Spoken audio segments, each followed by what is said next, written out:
Muito bom dia, estamos aqui com o Bruno Esgalhado, sócio da McKinsey e líder da área de sustentabilidade ibérica. Bruno, muito obrigada por ter aceitado o nosso convite para estar aqui no Dinheiro Vivo.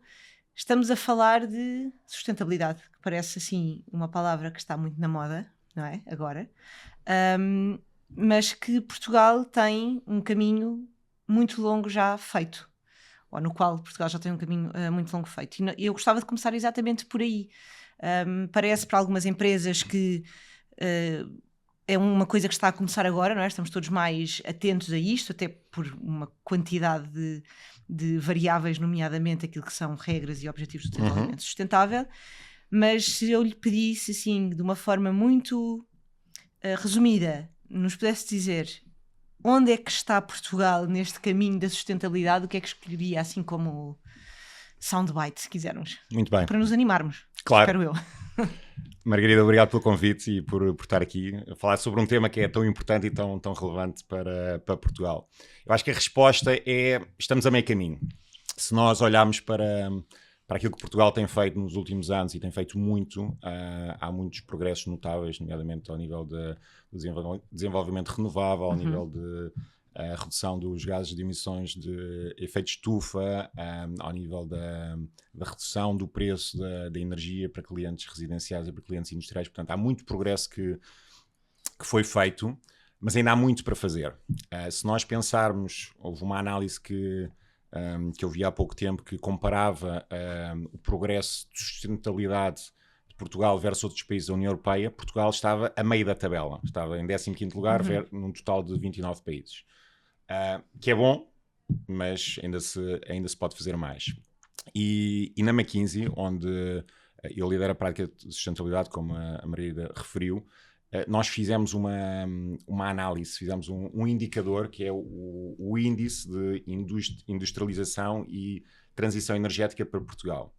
O objetivo é medir qual é que é de facto o progresso que nós estamos a ter. É um indicador que nós atualizamos cada 6 meses para de facto medir de forma bastante fina como é que estamos a progredir. E olhamos para duas dimensões. Para uma dimensão de transição energética e para uma dimensão de industrialização. Se nós pensarmos em transição energética, nós estamos bem. Nós estamos a conseguir reduzir as emissões de gases de efeito de estufa, quase 40% em 2003 versus 2005, que é bastante importante. Temos uma cota de consumo de energias renováveis de 35%, bastante acima da média da União Europeia. Temos 32% de vendas de veículos elétricos, que é 10 pontos percentuais acima de aquilo que vemos na União Europeia. Portanto, estamos bem do ponto de vista de transição energética. Dito isto, se olharmos para a dimensão de industrialização, nós aí estamos atrás. O valor acrescentado bruto da indústria no nosso país, que mede de facto qual é que é o contributo da indústria para a economia nacional, é 14%, que está abaixo da União Europeia, que é 16%, e está abaixo de Portugal há 30 anos atrás, na década de 90, era 19%. Por isso, temos feito muitos investimentos e há bastante investimento feito em ativos e em infraestrutura. Mais de 12 mil milhões de euros foram investidos nos últimos anos, mas isso ainda não está a gerar o valor acrescentado bruto. Portanto, temos feito esses investimentos, agora temos que começar a dinamizar. E se pensarmos de forma mais ampla em sustentabilidade, e nomeadamente em termos de gestão de resíduos, Portugal não sai bem na fotografia, temos uma das percentagens de reciclagem mais baixas da OCDE, 28% versus 34% da média da OCDE, e mesmo temas importantes como a conservação da água também não somos eficientes. Portanto, a minha mensagem, a síntese do que eu disse é: acho que temos feito um caminho importante, temos coisas que podemos e devemos celebrar, nomeadamente toda a penetração de renováveis, somos um exemplo na Europa, mas ainda temos aqui um caminho longo para trabalhar. Bruno, e esse caminho que ainda temos pela frente acontece só porque em algum momento nós desaceleramos ou não sei, ou não olhamos para todas as vias, ou acontece também porque houve um agravamento efetivo das condições e uma urgência naquilo que é preciso ser feito? Porque acho que às vezes ficamos com esta dúvida, não é? Eu acho que há diferentes razões que explicam isso. Acho que há uma razão estrutural que tem a ver com a forma como nós, como país, temos desenvolvido e investido nestes temas. Eu acho que do ponto de vista do setor público e setor privado, tem havido aqui uma priorização bastante grande da sustentabilidade e da transição energética e da transição climática como uma prioridade de negócio e estratégia. Parte disso tem a ver também com o contexto macroeconómico, geopolítico que vivemos. Por exemplo, tivemos o Covid há uns anos, que foi uma disrupção importante. Porquê é que foi uma disrupção importante? Porque muitas das cadeias logísticas que iam e vão apoiar a transição energética tiveram aqui uma disrupção importante. Um exemplo, o hidrogênio verde, fala-se muito do hidrogênio verde e é uma oportunidade grande para Portugal, porque alavanca nos recursos renováveis que nós temos e que são muito competitivos, 20% a 30% mais. E já foi feito muito investimento na área. E já foi feito, diria, algum investimento, ainda pode ser feito. Houve muitos anúncios, algum investimento, mas ainda podemos fazer bastante mais.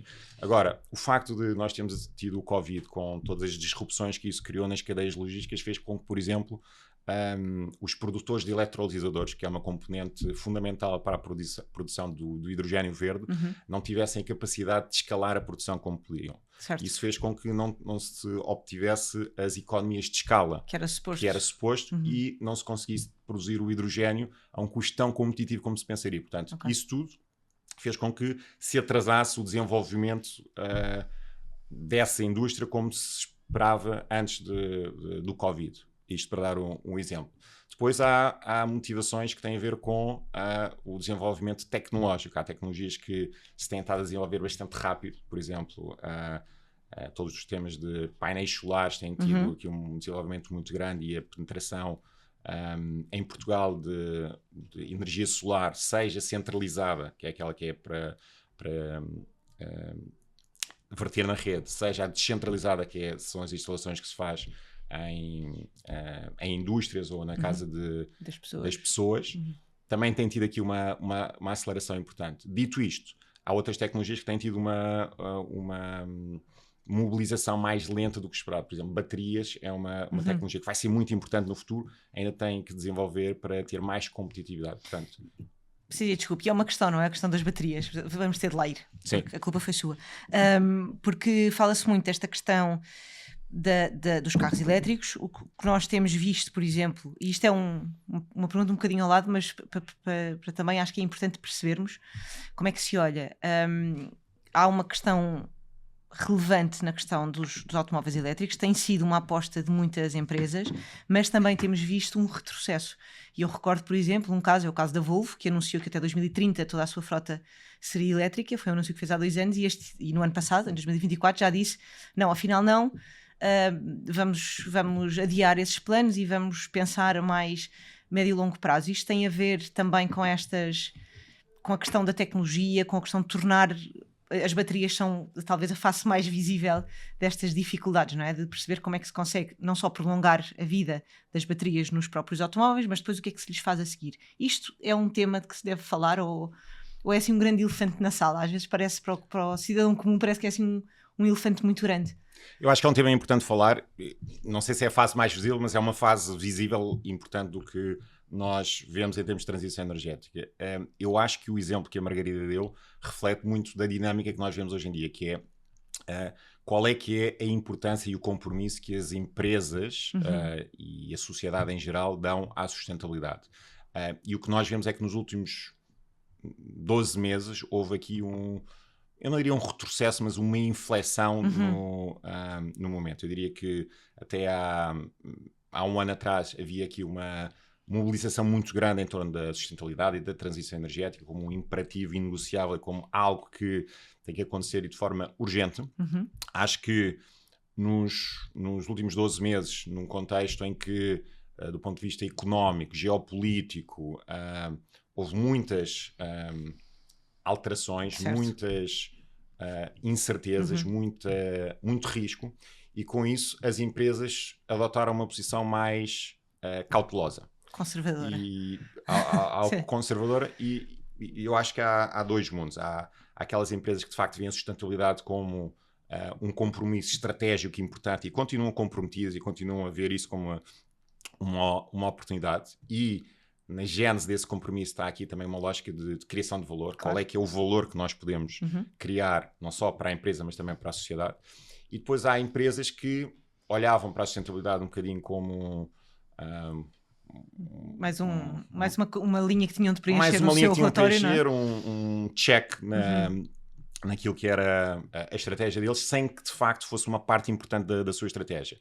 E isso, de facto, não ligava, não estava conectado com uma criação de valor e, portanto, num contexto em que há mais adversidade, há mais desafios, Abandonam mais facilmente, as não é? empresas tendem a abandonar isso mais facilmente. Conectando com o exemplo de baterias que estava a dizer, as baterias vão sem dúvida ser uma parte importante da transição energética. Há desafios que se têm que resolver, por exemplo, a penetração de veículos elétricos e o desenvolvimento do setor das baterias está diretamente relacionado com toda a infraestrutura que existe. Por exemplo, se a Margarida e eu quisermos fazer uma viagem aqui de Lisboa até Algarve, num veículo elétrico, provavelmente temos que parar... para aquele café básico, não é?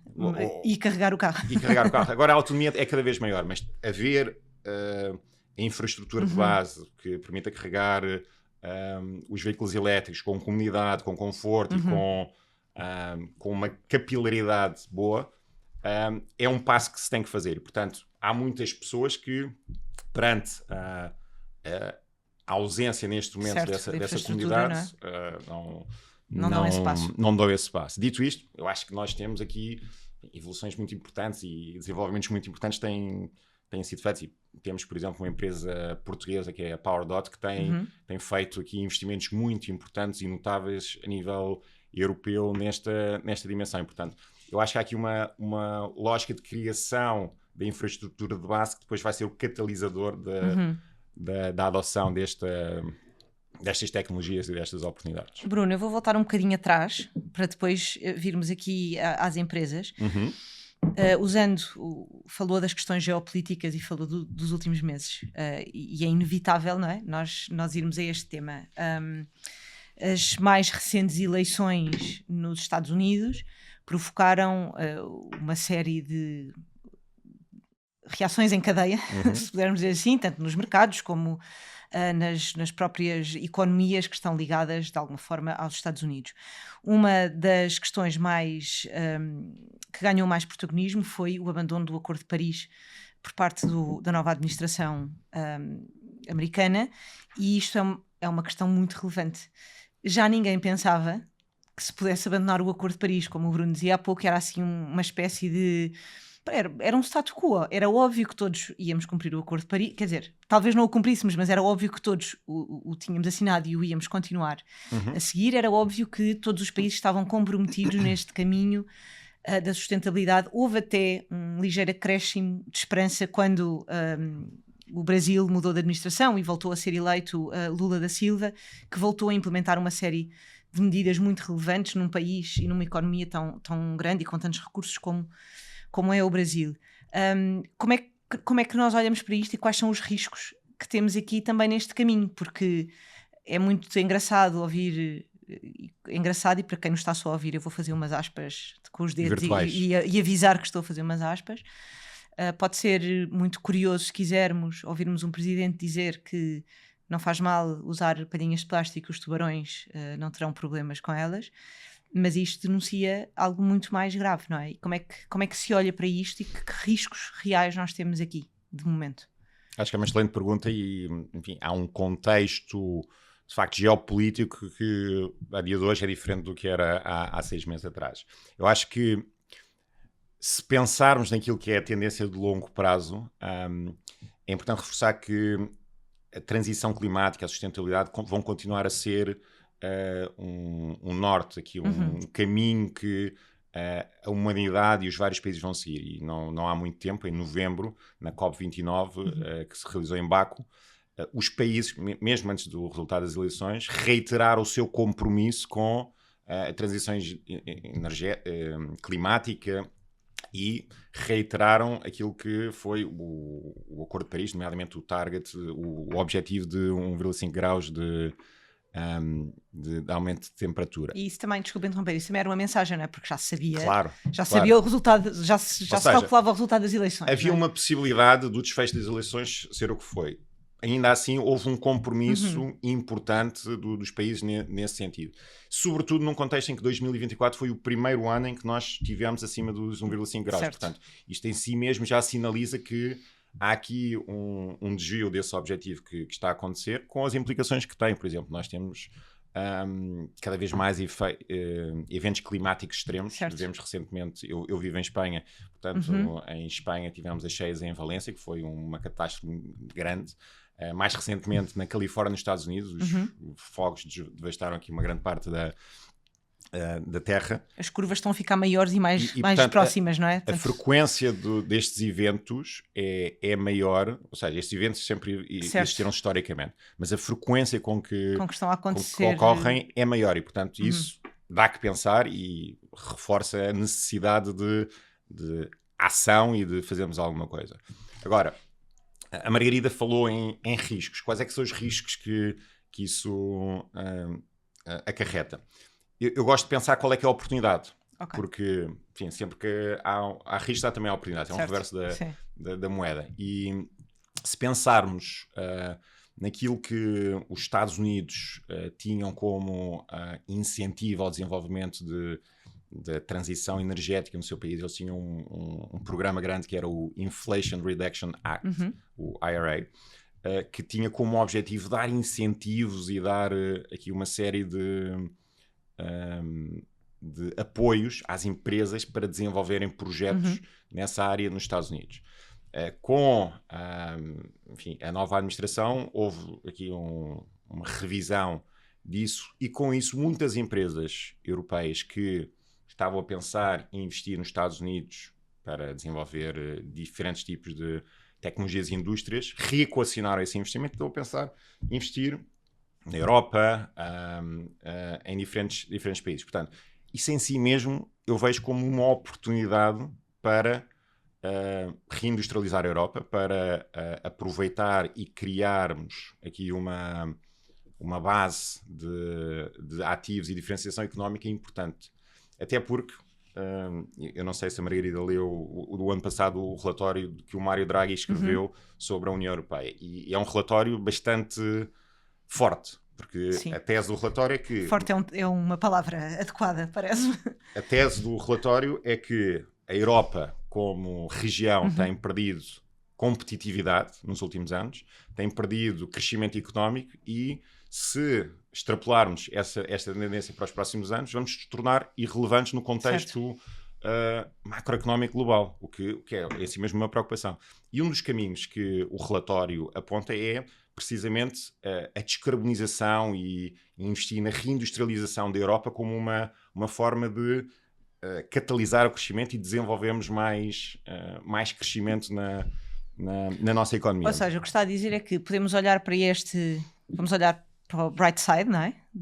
Desta questão, e a Europa pode aproveitar isto também para não só para ser mais relevante em termos económicos, mas se calhar também para se unir mais enquanto bloco, não é? Tem havido, nos últimos anos também temos sentido, por várias razões, nomeadamente o crescimento dos extremismos, enfim, coisas cíclicas da história também elas, mas temos sentido uma espécie de um deslaçamento, se pudermos dizer assim, não é? Daquilo que tem sido o sentimento pró-europeu. Um bocadinho, o Brexit acabou por talvez alavancar um bocadinho isso. Portanto, esta também é uma oportunidade para nos unirmos em torno de mais uma causa comum e fazer uma espécie de um crescimento em toda a linha, portanto, económico, social e político, ou estou a ser super otimista só? Não, e de facto está na gênese do conceito da União Europeia, essa integração, união que ela já nasce depois de uma questão de crise, não é? Portanto, eu percebo que, no fundo, é reforçar aquilo que são os valores e os princípios que estavam na gênese da criação da União Europeia. E eu acho que,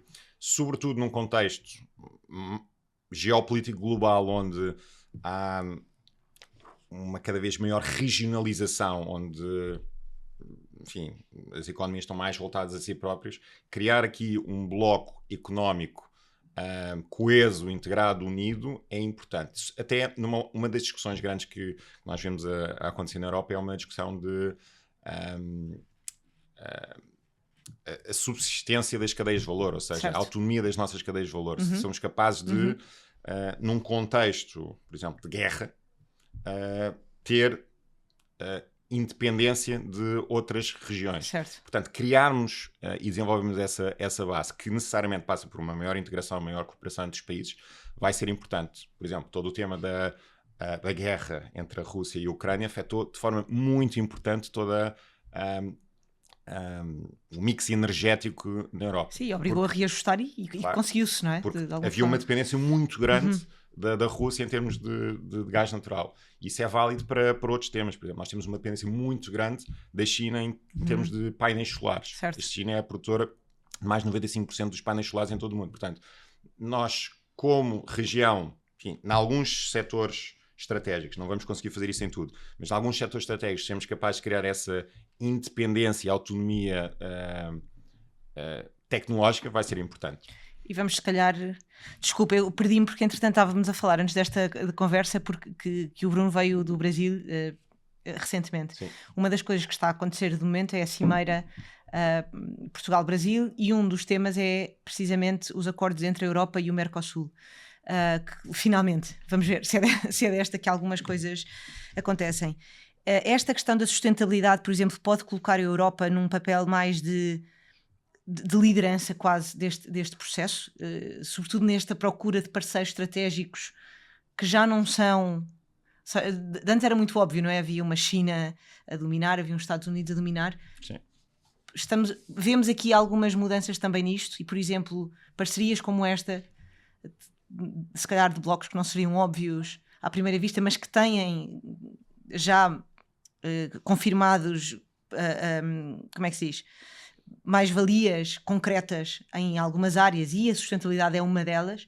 Pode ser um caminho, ou estou só sem dúvida, com wishful thinking? Não, é um bom wishful thinking, mas sem dúvida, eu acho que é uma oportunidade única que nós temos que aproveitar, porque, mais uma vez, olhando para o relatório de Draghi, o tema da estagnação económica que nós temos vindo a sofrer como Europa vem do facto de não termos indústrias que tenham preeminência e que tenham destaque à escala global, ou temos muito poucas.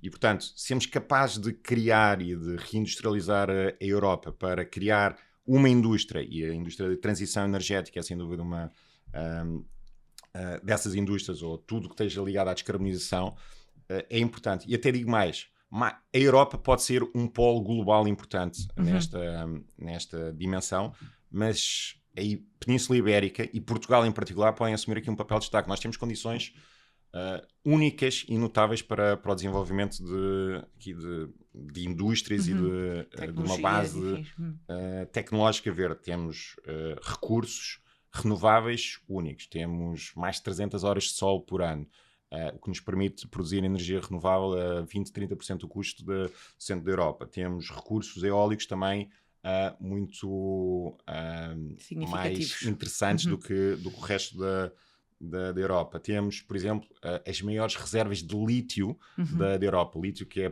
utilizado para a produção de baterias. Temos uma infraestrutura para a distribuição de gás natural ou de biometano, que é um gás renovável, muito bem montada e muito granular. Temos portos estratégicos que nos permitem conexões com o Atlântico Norte, com a África ou com o Atlântico Sul. Portanto, temos aqui vantagens competitivas e uma posição de base muito boa. Agora temos que construir sobre isso para desenvolver e potenciar essa indústria. Vamos então olhar mais para nós, para Portugal. Vamos ser assim, um bocadinho mais egoístas agora, uma análise mais micro. Falava destas vantagens, se quisermos, estratégicas de Portugal, e uma delas eu gosto de pensar... Alguém há uns anos me propôs este olhar para Portugal, não é? Nós às vezes olhamos para Portugal como estando na ponta da Europa e esquecemos de ver que Portugal, se nós olharmos bem para o globo, na verdade está no centro, pode estar no centro do globo, não é? Temos uma posição privilegiada para a Europa, mas também para os Estados Unidos. As nossas ilhas aproximam-nos muito da América, temos a língua que nos aproxima do Brasil, temos até a língua que nos aproxima de alguns pontos da Ásia, portanto, na verdade podemos estar no centro do mundo. E temos aqui uma das nossas maiores mais-valias, será também o nosso mar e a quantidade de mar que nos pertence. Já perdemos um bocadinho desde os descobrimentos, mas continuamos com uma parte significativa do oceano. E temos todos a sensação de que é um recurso, na verdade, que estamos a desperdiçar de alguma forma. Isto é verdade ou não? Sim, é verdade. Mais do que desperdiçar, eu diria que não estamos Ou a não aproveitar, sim, não estamos a aproveitar em todo o seu potencial. Nós, quando falamos do oceano, tipicamente falamos do oceano e todos os recursos e aproveitamento que podemos fazer e chamamos economia azul. Certo. E a economia azul, se fosse um país, seria a 8ª maior economia do mundo, à frente, ou em linha com a França e à frente de países como a Itália ou o Brasil, que acabamos. Portanto, podíamos estar ricos, é isso? Portugal podia ser um país muito rico. Eu estou a falar a nível global, não estou a falar de Portugal. Já vamos a Portugal. Já vamos à parte mais egoísta de falar de Portugal, mas isto primeiro a nível global. Portanto, é uma nação muito grande. É uma nação muito grande e há muito potencial que existe, mas pouco desse potencial está a ser aproveitado. Nós, enfim, e aqui estamos a falar de atividades como a geração de energia, o transporte marítimo, a pesca, o turismo marítimo, a captura de carbono através de florestas subaquáticas. Portanto, há aqui uma série de valor económico que se pode capturar do oceano que não está a ser feito. Se olharmos para o caso português, antes de olharmos para o caso português, e um ponto que a Margarida referiu, e bem, é que de facto há aqui vários desafios associados ao oceano. Primeiro temos um tema de aquecimento global. O aquecimento global faz com que a temperatura média dos oceanos suba e com isso todo o impacto que tem nos ecossistemas, na biodiversidade marinha, etc. Enfim, com consequências que nem podemos ainda imaginar, não é? Calcular. Segundo, há um tema de sobrepesca. Enfim, como nós temos aqui uma população mundial cada vez maior e dependemos muito do peixe e dos recursos do oceano para a nossa alimentação, isso também é um tema. E por último, há um tema que a Margarida mencionou brevemente, que é o tema da poluição. Enfim, todo o tema dos plásticos é impressionante. Por exemplo, eu no outro dia estava a ver estatísticas sobre a poluição dos oceanos e no Pacífico Norte, entre o Havaí, na zona do Havaí, há uma grande massa de resíduos plásticos que se chama The Great Pacific Patch, não sei a tradução em português, que é uma massa gigantesca de resíduos plásticos no meio do oceano, que está a concentrar ali por todas as correntes que existem, que é 3 vezes o tamanho de França e 18 vezes o tamanho de Portugal. Portanto, imagine o que é 18 vezes Portugal no meio do oceano, só em resíduos plásticos. Visualmente é impressionante. E, portanto, isso é um tema e é preciso endereçar. E nós fizemos uma análise que, se estes desafios não forem resolvidos, isto representa mais de 1 bilhão de custos todos os anos que tem que ser incorrido. Portanto, nós podemos e devemos fazer melhor. E aqui é onde entra Portugal. Mais uma vez, Portugal, nós temos aqui condições de base que são bastante vantajosas, distintivas para utilizar e explorar de forma sustentável o oceano como uma oportunidade. Primeiro, temos uma zona económica exclusiva, que é todo o mar que nos, entre aspas, pertence. Somos a 6ª maior da Europa. E, enfim, há várias discussões se devemos incluir a parte da plataforma atlântica, e isso poderia ser bastante maior. E somos, sem dúvida, dos países no mundo com a maior zona económica exclusiva, que, comparado com o nosso tamanho terrestre, é uma desproporção importante e que joga em nosso favor. O nosso apêndice é maior do que nós, não é? E, portanto, temos acesso a recursos marinhos que muitas outras economias não têm.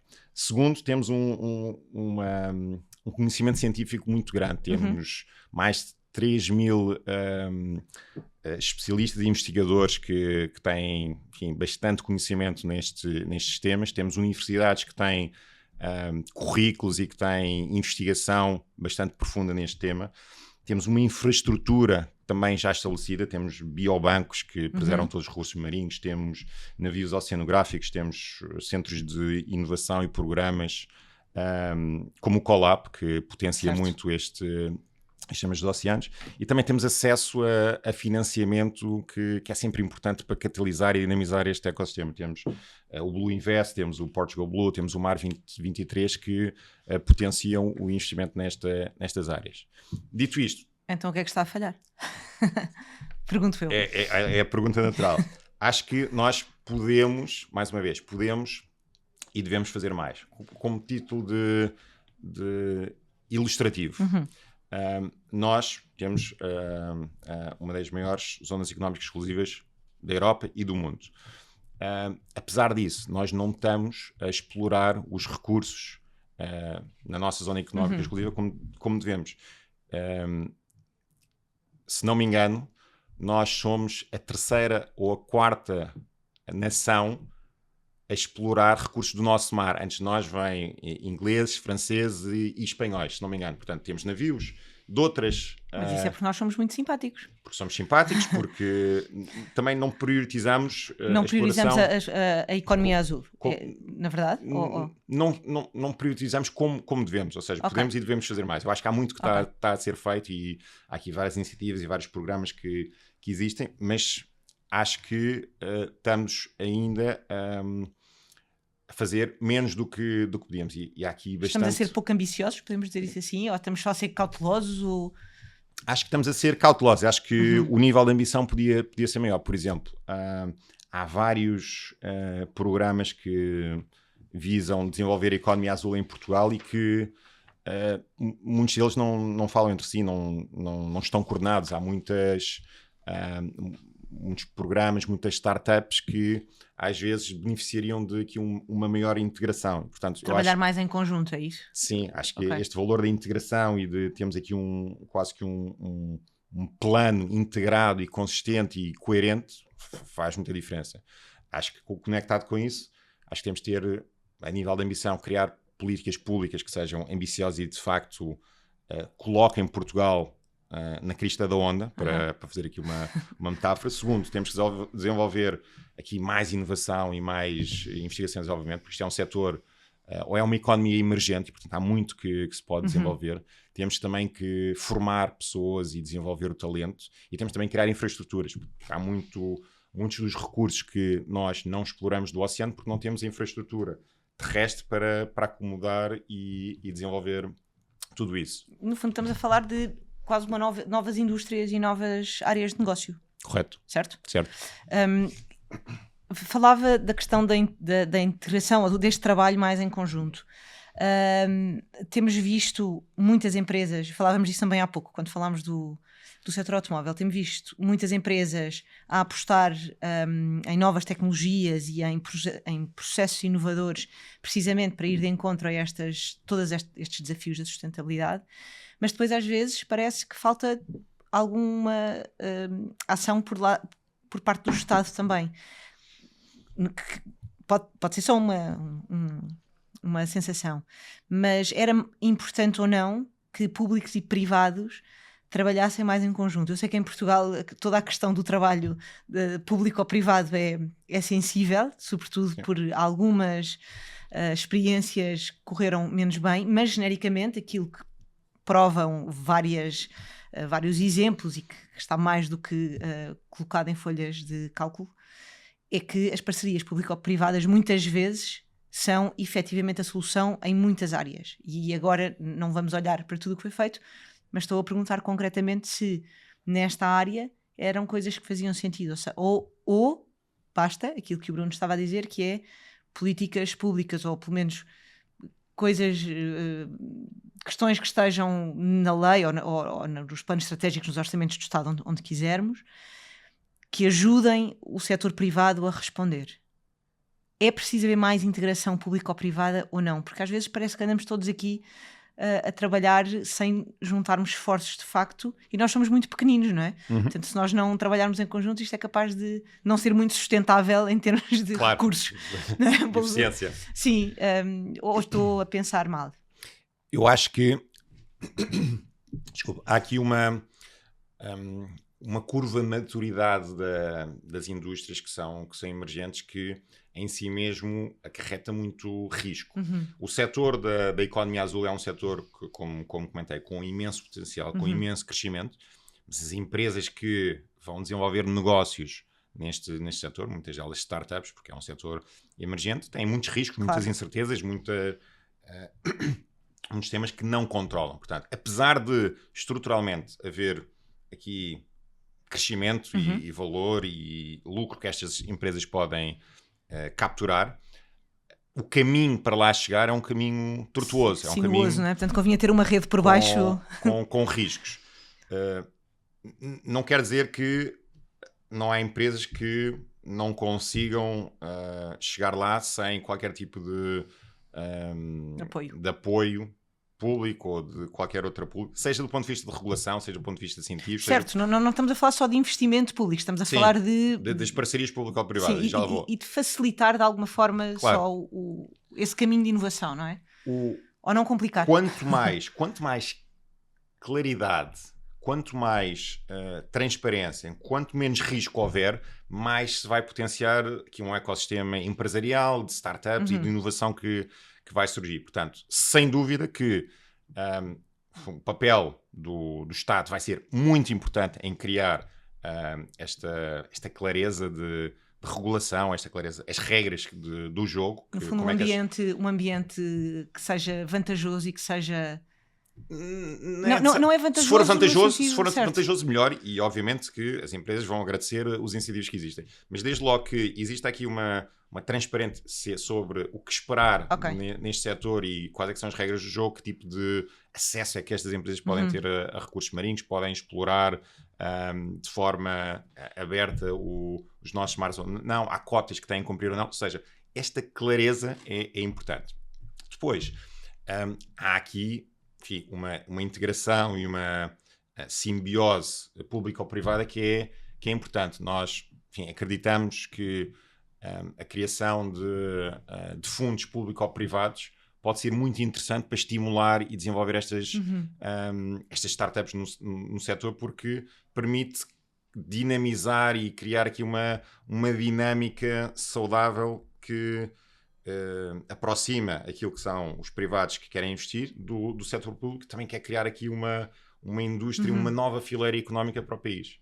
E, por exemplo, a Margarida perguntava que novos negócios, novos setores. Sim. Há um setor que na economia azul é muito interessante e pode ter aqui muito potencial, que é a biotecnologia azul. A biotecnologia azul, no fundo, tem a ver com o aproveitamento dos recursos marítimos, como as algas, as esponjas, as bactérias que existem no oceano, para utilizar de forma inovadora e sustentável em indústrias. Por exemplo, utilizar esponjas para processamento de drogas para a indústria farmacêutica e produção de analgésicos que são muito mais potentes. Ou, por exemplo, utilizar algas para a produção de plástico sustentável, um plástico amigo do ambiente. Ou utilização de microalgas para a produção de proteínas alternativas. Portanto, há aqui uma série de aplicações que são sustentáveis, que são inovadoras e que são a prazo, atualmente não, a prazo competitivas, pode ser interessante. Para isso acontecer, é importante que se criem as condições de base. Portanto, esta oportunidade da biotecnologia azul pode ser importante, pode ser interessante. É necessário que haja aqui um ecossistema de base que tem a parte pública e a parte privada em estreita colaboração. Promova, não é? Também esse aparecimento.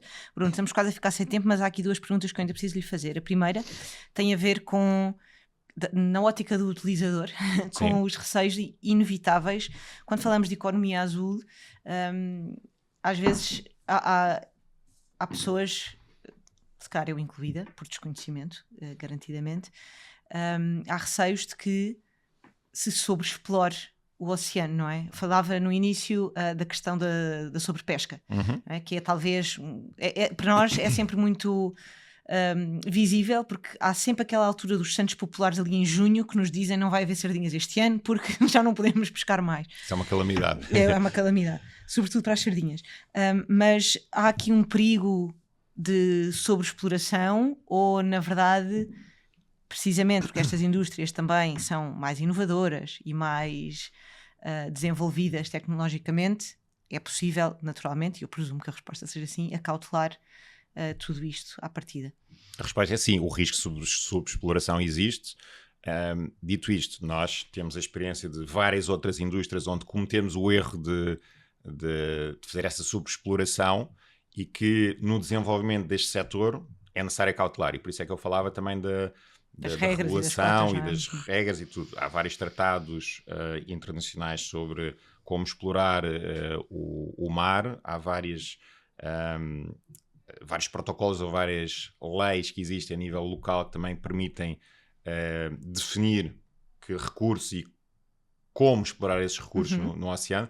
Agora, ainda não está totalmente definida e escrita em pedra ainda não é claro, não? Ainda não é esse modelo. Portanto, há aqui alguma falta de claridade que é preciso ultrapassar para, lá está, dar a tal transparência, tal conforto às pessoas que queiram desenvolver negócios no setor sobre as regras do jogo e o que é que pode acontecer.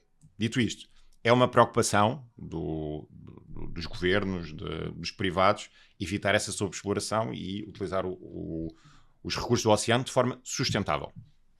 Bruno, para terminar, um bocadinho de futurologia, que é uma coisa que eu gosto muito de fazer. Onde é que gostava de ver Portugal? Para já porque é português, depois já vamos à Europa. Vamos começar no micro. Onde é que gostava de ver Portugal assim, vamos pensar a 15 anos. 15 anos já são muitas eleições mundiais e nacionais e tudo.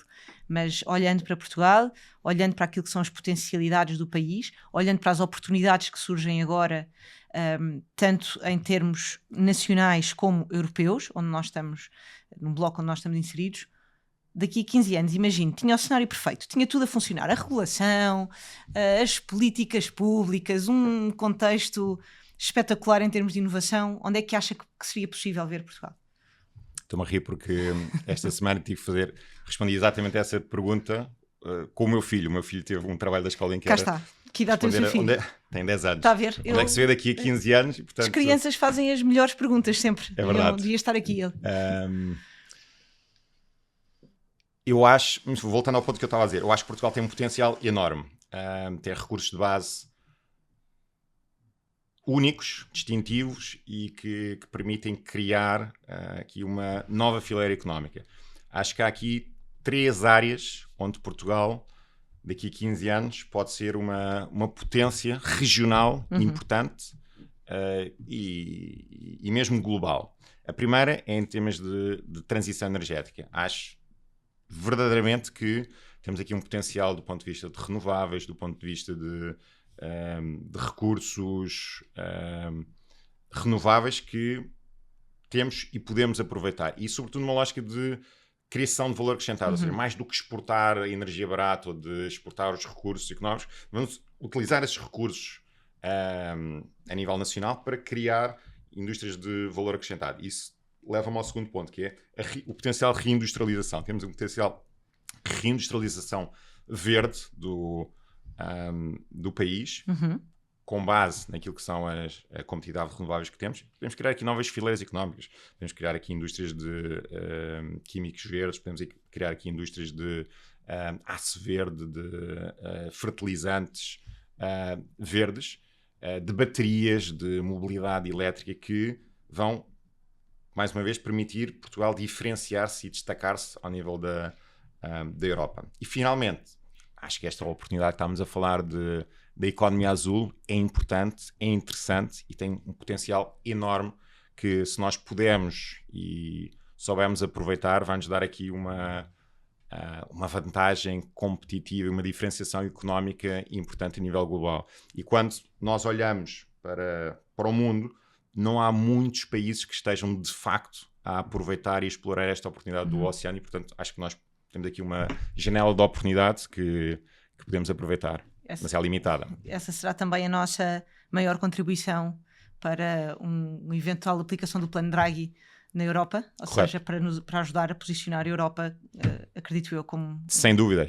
Portugal pode dar um contributo fundamental na consecução desse objetivo. Bruno, vamos acabar a conversa assim com um tom otimista, porque acho que todos nós precisamos, nesta altura de tantas incertezas, às vezes, olhar para o futuro com alguma esperança e com questões concretas que nos fazem acreditar que podemos fazer mais e melhor. Obrigada pela sua presença e nós voltamos em breve. Obrigado, Margarida.